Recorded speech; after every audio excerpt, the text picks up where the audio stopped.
Hello there. If you enjoy shocking, emotional stories, you've found the right place. Don't forget to subscribe and become part of our storytelling family. Now, let's begin. The moment my lips touched Jeremy's inside that hotel elevator, I knew I had set off an explosion that would eventually tear my world apart. It wasn't about desire or love. It was recklessness fueled by wine, arrogance, and the false belief that I was untouchable. I had traveled out of town for work, far from the quiet, stable life I had built with Eric, my thoughtful and dependable boyfriend of 3 years. I convinced myself that what happened in Chicago would stay hidden in Chicago. But the past has a cruel way of resurfacing when you least expect it. It began at a leadership summit. My boss, Monica, had invited me and a few others from the marketing team to attend a 3-day conference. She told me my recent performance had been outstanding and wanted me to represent the company. I felt proud, accomplished, even honored. Eric was just as thrilled for me. He tucked my favorite snacks into my carry-on and kept sending me cheesy motivational texts throughout the flight. I remember thinking that I didn't deserve someone so good. Sadly, I was right, though not in the way I believed at the time. Chicago felt alive, charged with energy. The hotel was lavish, filled with well-dressed, important people. That's where I first saw Jeremy, a keynote speaker, a branding genius with sharp humor, magnetic presence, and a confidence that commanded attention. We met during a networking mixer. I was sipping a fruity, overpriced drink at the bar when he struck up a conversation. At first, it was casual, opinions about the summit, mutual acquaintances, and harmless industry gossip. But soon the tone shifted.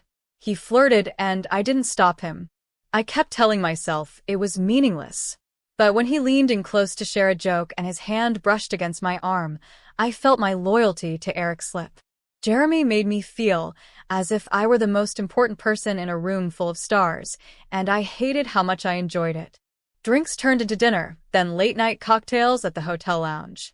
By the time we stepped into the elevator together, words were no longer necessary. Everything unspoken ignited in that short ride to the 9th floor. I kissed him. Then I led him into my room. The next morning, shame hit me like fire.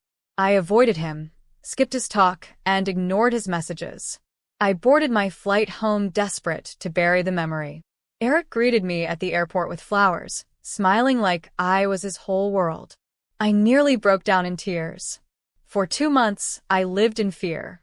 Every time my phone buzzed, I thought it was Jeremy. Every time Eric told me he loved me, my chest tightened with guilt. I tried to overcompensate, being more affectionate, more attentive, but guilt isn't something you can erase. It lingers like a stain. Then came the party. Eric's old college friend was hosting a casual Saturday night get-together. I almost skipped it, claiming I was tired and buried in work, but Eric insisted. "You've been so tense. Come relax," he said, wrapping me in his arms. I wish I had stayed home. The house was packed. I clung to Eric's arm, smiling through my unease as we moved from group to group, laughing and sipping wine. Then I heard a voice I recognized instantly, Jeremy's. I froze. There he was, standing by the kitchen island, deep in conversation with someone I knew from Eric's stories, his friend Alex. Jeremy's eyes met mine. His brows lifted slightly, but his face stayed calm, composed, as if he wasn't holding the power to unravel my life in one sentence. Eric walked over before I could react. "Hey, Alex. Good to see you," Eric said, hugging his friend. Alex smiled and introduced Jeremy. "This is the guy I told you about, the one who built his own agency from the ground up. Total legend." My stomach turned. Jeremy extended his hand to Eric, smiling smoothly, as though nothing had ever happened. Then his gaze landed on me, filled with subtle amusement. "And who's this?" Eric's face lit up. "This is my girlfriend, Ava." For a split second, silence hung between us. My panic rose. But Jeremy simply nodded and said, "Pleasure to meet you, Ava," his politeness slicing like a knife. He didn't reveal anything that night, but my thoughts spiraled out of control. Did he know Eric was my boyfriend when we slept together? Would he tell him? I slipped away to the bathroom, staring at my reflection for nearly 20 minutes. I barely recognized the woman looking back. When I returned, Jeremy was gone, but the damage wasn't. 2 days later, Monica called me into her office. Her expression was tight, unreadable. "I got an interesting call today," she said, folding her hands on the desk. "Jeremy Langston reached out. He wants to partner with us on a branding project, and he specifically requested you on the team." My blood ran cold. "I found that odd," she continued. "You barely interacted with him at the conference, right?" I nodded stiffly, my pulse pounding. She studied me for a moment, then asked softly, "Is there something I should know, Ava?" I lied. I told her nothing was wrong. That night, sitting on the bed while Eric brushed his teeth, I almost confessed. The truth sat heavy in my throat, begging to escape. But fear won. I was terrified of losing him, terrified of being the villain. Fate, however, decided to take the choice out of my hands. The following weekend, I came home from errands and found Eric sitting in the living room, phone in hand, jaw clenched. He didn't speak, he just handed me his phone.